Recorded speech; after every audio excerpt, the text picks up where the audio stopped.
Now, our struggle in South Africa, from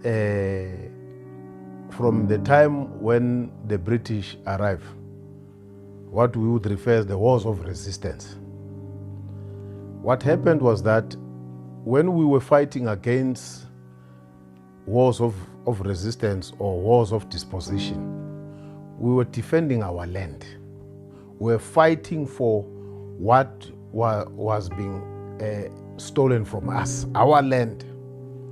They came and destroyed or wanting to destroy our culture, our traditions. Now, who did they find here? They found us here. There's no white man who came carrying from their ships their land that they're saying they're owning today. Now, what is critical again is that when we were fighting with them,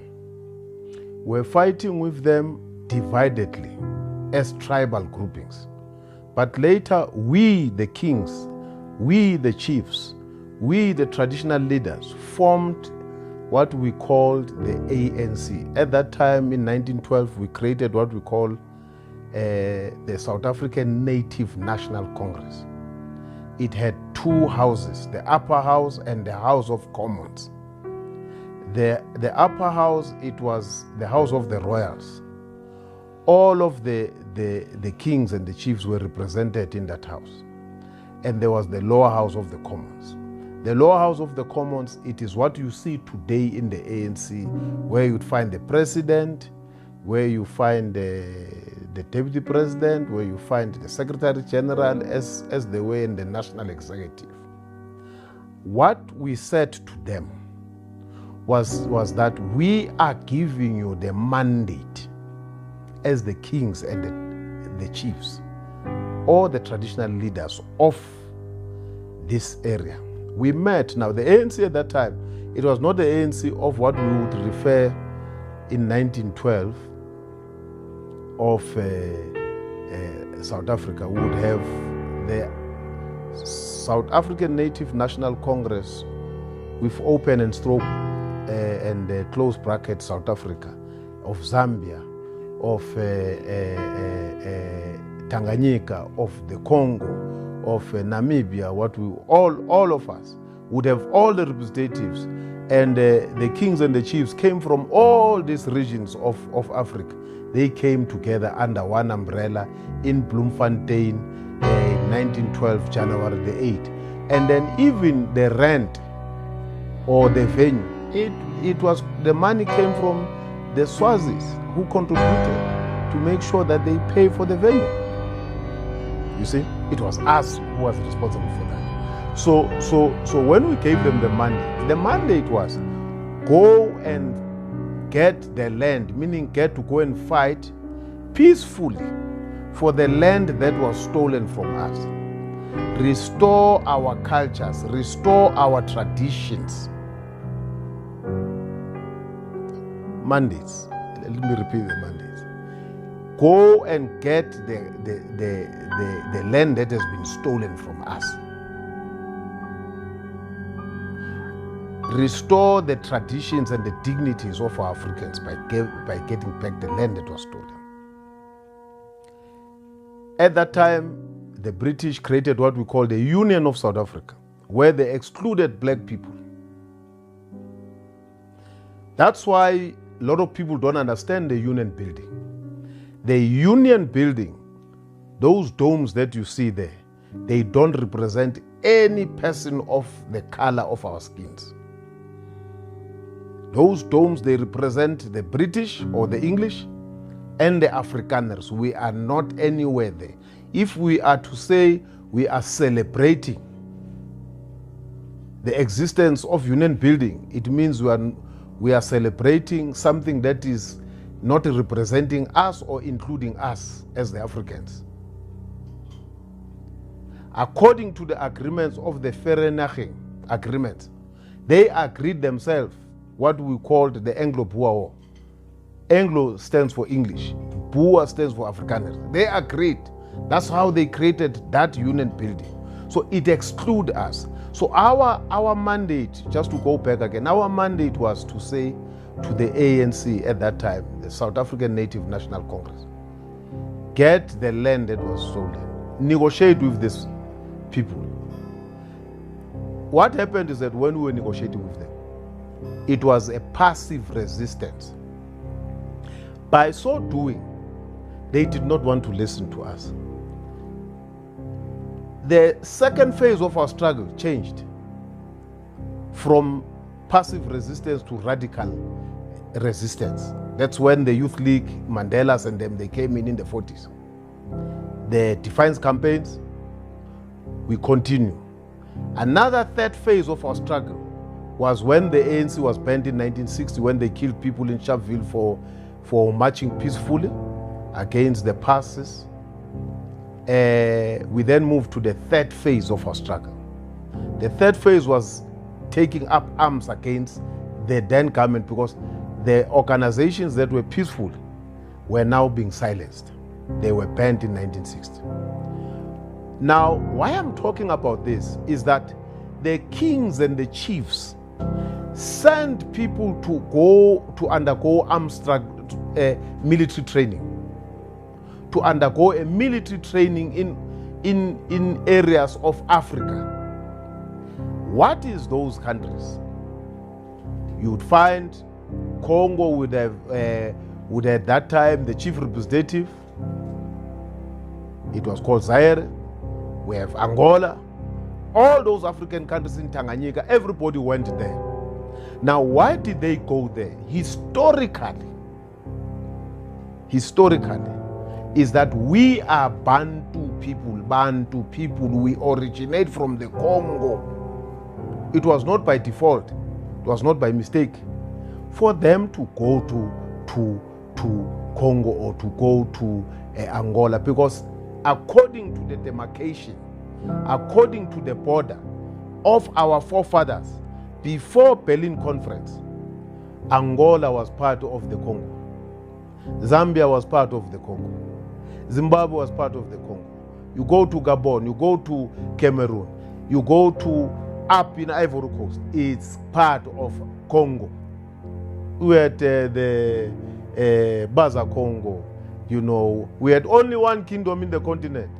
Everybody paid allegiance to it. It was in the Congo. So everything started there. The Bantu migration or the Bantu people came from the Congo. You can say you are better off because we are being brainwashed. You are being made black British or black French or whatever you want to call yourself. But the fact remains is that you are a person who comes from the Congo. You like it or not. And I'm emphasizing that. You can have more money because you have sold your soul, but you come from the Congo. You like it or not. That's where we come from, all of us, as the Bantu. So as we're migrating down, because we were looking for food, we're looking for greener pastures, we were hunting. That's why you can find the people that are being named today as the Khoi and the Sens. There you find them in the Congo, you find them in Rwanda, you find them in Tanzania. Now, our art, as today it has been perceived that people who do or who write in the caves are the Khoisans, is not true. That is the art of the Africans, by showing animals. But it is a culture that has been well entrenched in the Bantu people. It's our culture, it's not the Khoisan's culture.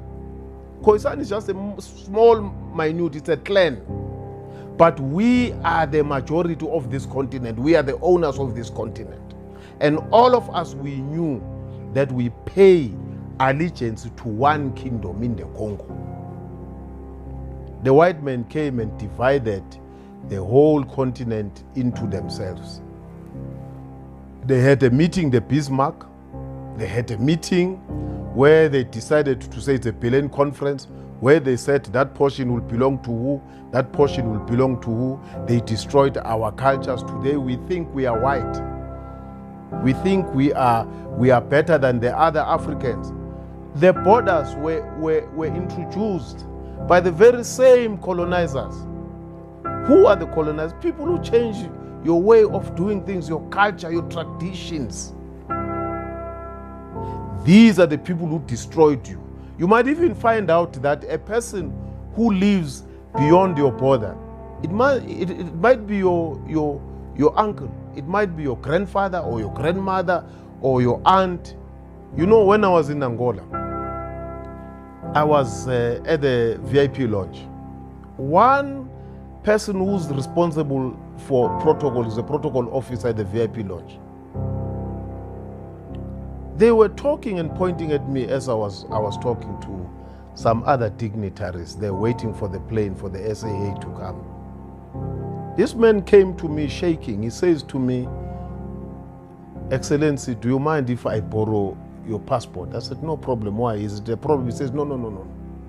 There's something that I'm seeing here. And then I gave him my passport. He says, "You are Khadebe. My mother is the Khadebe. He's from Zaire, in Angola, here in Zaire." What I was seeing, that's why I wanted to see your passport. I was seeing my uncle speaking. "You look exactly like my uncle, my mother's brother. Same.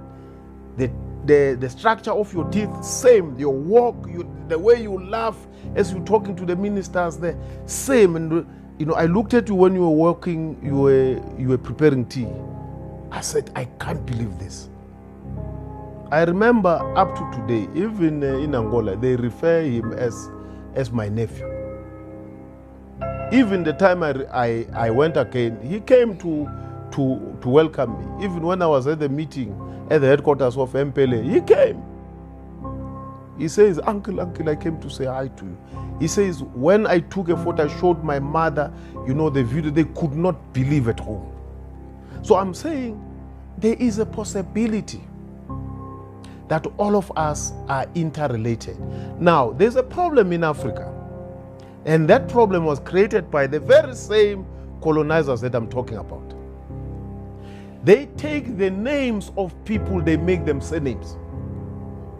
They never understood the structure of us Africans the way we speak. When I say, "My name is Khadebe," or "My name is Bukwa," and "My father is Khadebe," they think that Khadebe is a surname. That is where the mistake is. Then they conclude to say, "Okay, this one is a Khadebe." But culturally, we have a surname, and that surname, it comes from the origin. What is the origin? Is where the first person who gave us life. That is the surname. Now remember, according to our history, is that in Africa, the first person who gave life to Bantu people, he emerged from the waters. He emerged from the river. I don't know if you know that part of the history. And that person, he came out of the river next to the reeds, wearing a leopard skin. And people, after giving birth to us, people referred to say he was the king of the reeds. In the current Zulu language or the Ngoni language, because there's no Zulu language. It's called Ngoni language.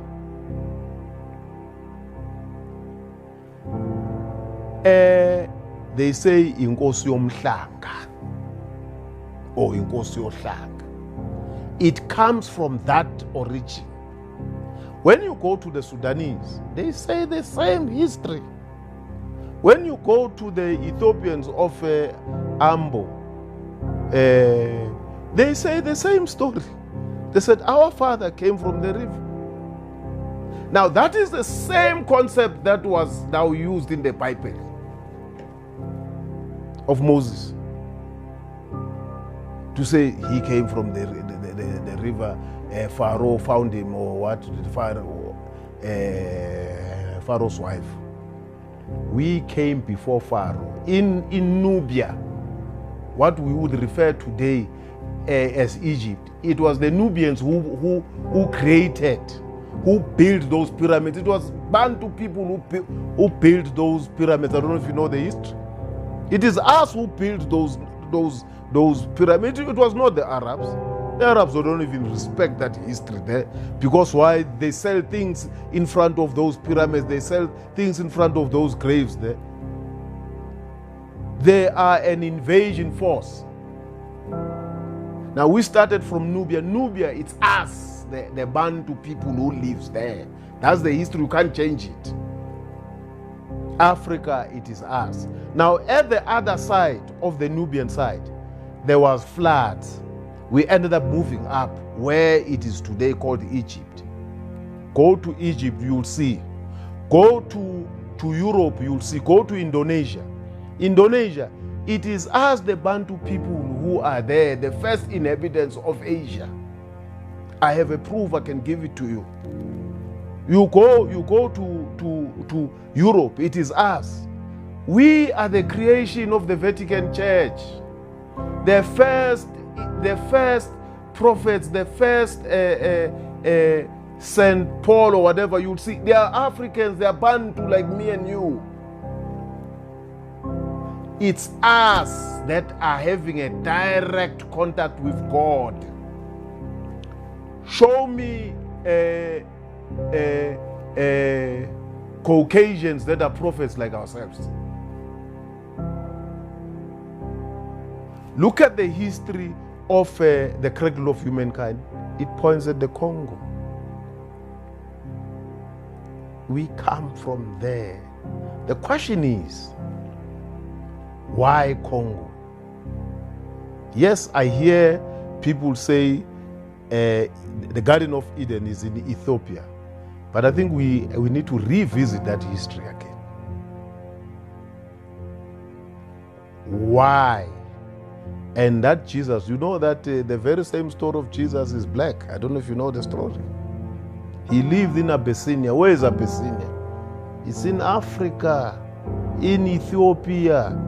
Who is the Ethiopians? Who are the first inhabitants of Ethiopia in Abyssinia? There is no Addis Ababa. They call it Mfimfini. Because why? The first inhabitants were the Bantu people. Jesus lived there. Why, when Jesus was born, he had to via Egypt up to Ethiopia? And then that's where, you know, when you look at the history of Christianity, the first, you